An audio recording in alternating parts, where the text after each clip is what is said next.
Automation and Intelligence in the Future. This is AI Expo Africa, and we're here with someone incredibly interesting to the South African ecosystem.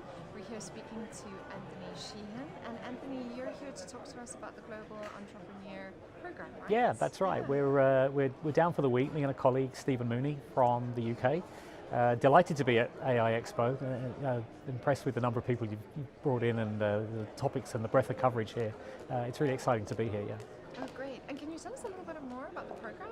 It's a UK government-based program, correct? That's right. So it's managed by the UK government, and what the UK government really is trying to do is to make the UK a welcome place for international entrepreneurs looking to scale their business. So maybe they've started a business here in South Africa, and they're looking at that next step. How do they go international? How do they access global markets? How do they raise money potentially that perhaps they can't raise locally?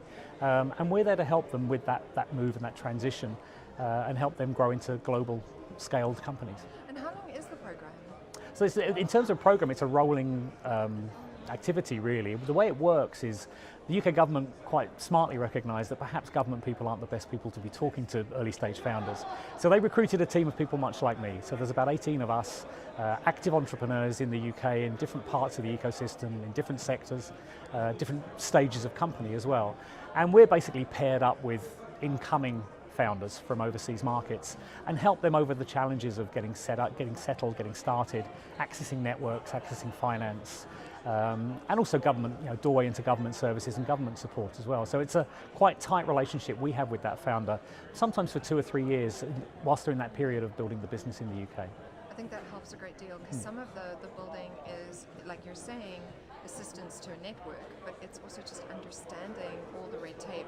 Coming from South Africa, we don't have the kind of bureaucracy and the kind of infrastructure that you do around that, right? Yeah, I think the real challenge for us is to accelerate successful companies. So we can't make a bad company good, but no. we find many really, really smart, bright founders with great IP-rich products, but they spend 6 months wasting time with, as you say, regulations or rent or just understanding the fundraising landscape and some of the regulations behind that. We can short-circuit all of that for them, and something that may have taken them a year on their own, if we can get them there in 3 months with a bit of help.